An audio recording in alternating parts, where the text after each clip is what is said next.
My name is Sarah Hartsock. I identify as bisexual. My pronouns are she, her, herself. From Los Angeles, California. And yeah. My name is Brian Allen. I'm a junior here at Denison University studying sociology and anthropology with a concentration in queer studies. I identify as gay, and my pronouns are he, him, and his. My name is Gina Marie Ezone. I am a graduate of Denison from the class of 2015. I was a cinema major and I had a concentration in queer studies, and now I work at Denison as staff in the Department of Cinema. I am the departmental liaison and program coordinator. I identify myself as a woman and I use the pronoun she. I also biologically identify as female. Well, I identify as gay. My pronouns are he, him, and his. I was born in Mexico, but I was brought over when I was 2 years old. So I was raised in Pennsylvania. I identify as female. I'm use she, her, hers pronouns, and I'm heterosexual. My first time understanding what an LGBTQ person would be would have been when I was about 8 or 9 years old, actually. And my mother and I were watching this film called Miss Congeniality. And in the film, there's a scene where this woman is competing in the contest. It's kind of a beauty pageant. And she doesn't make the top 5. And when she's exiting the stage, she starts yelling something like, "This is for all you lesbians of New York," something like that. And it's funny but powerful. And I remember I was like 8 years old and I didn't know what a lesbian was. And because my mom doesn't miss a beat, she looked at me and said, "Gina, do you know what a lesbian is?" And I said no. And so then she explained what a lesbian is and who they are, and that these women exist in the world and it's perfectly normal and natural. Just watching TV, but not so much like English TV, like Spanish speaking TV. And I could see like the stereotypes that would have that like certain characters would have. So that's what I was exposed to. Well, I actually grew up around that from a really, really early age. My family was religious, and we were part of the Disciples of Christ Church. Our pastor, actually, the pastor and the children's youth director were a couple, Michael and Bill. So it was never something that was weird to me, you know. I always took for granted that guys could like guys and girls could like girls, and we had transgender members in our church because we were open and affirming. My family had a lesbian friend who I hung out with when I was younger. So I just sort of grew up knowing that she loved women, and that was normal for me. And I didn't really think anything of it until I was older, I guess, and people started thinking that it was an issue, or immature middle school boys were running around saying, "Oh my God, that's so gay." And it was just weird for me to think that anybody would think that it's not normal. Yeah, I think that just like the classic ones that like all gay men were like sissies, or they like called them like faggots, or like that they weren't masculine enough, or things like that. And I think that was perpetuated a lot by my father. He's a very like heteronormative man, like very like conservative, like doesn't really like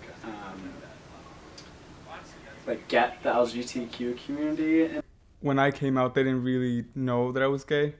So for them to have a face to like associate with the LGBTQ community was like good for them, so that they knew that we're not all just one like uniform being that's feminine. And not that that's a wrong, like that's a bad thing, but like there's diversity in the community. I think that when I told her that I was gay, she like didn't really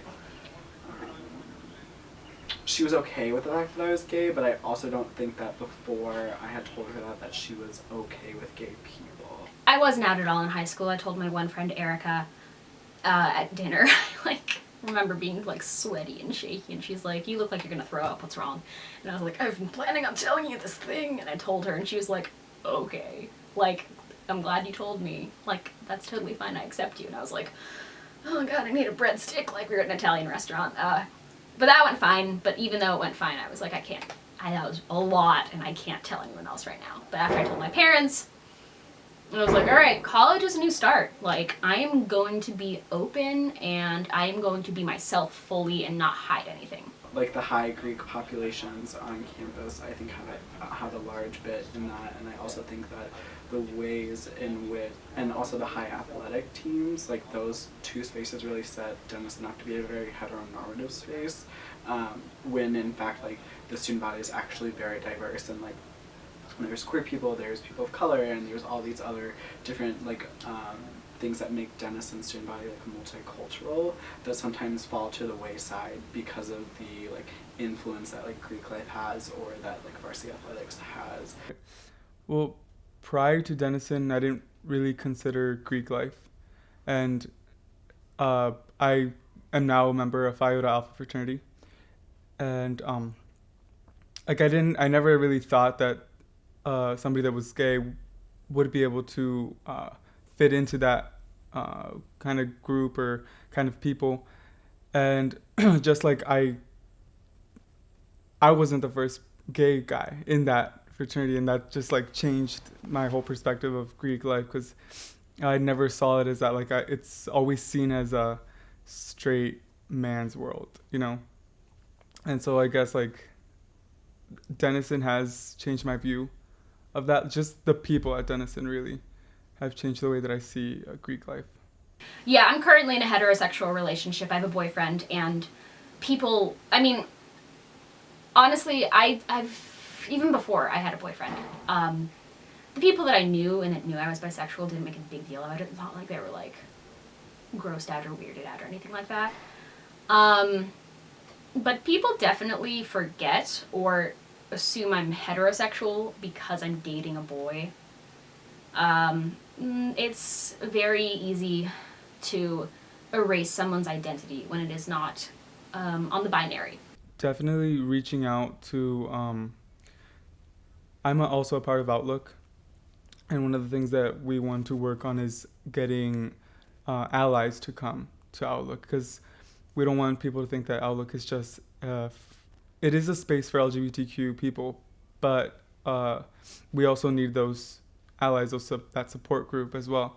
And I think just reaching out and going to those meetings, getting informed, is really helpful.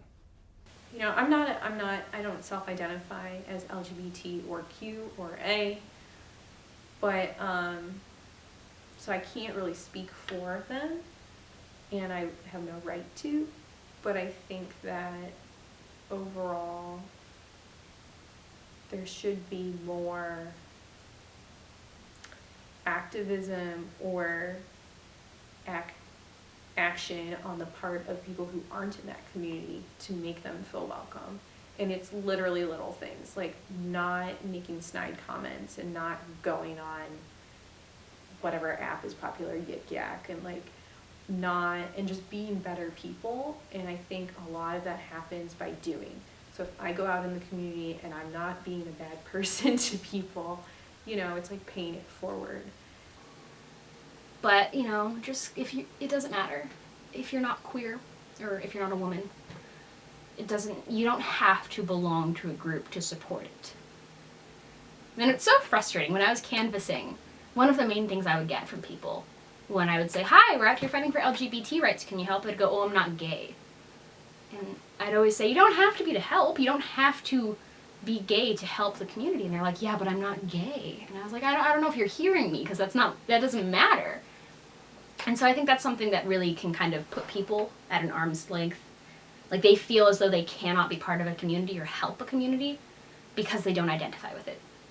And I think that's something we need to tear down, because just because you don't belong to a community or you don't necessarily identify with it doesn't mean you can't support it.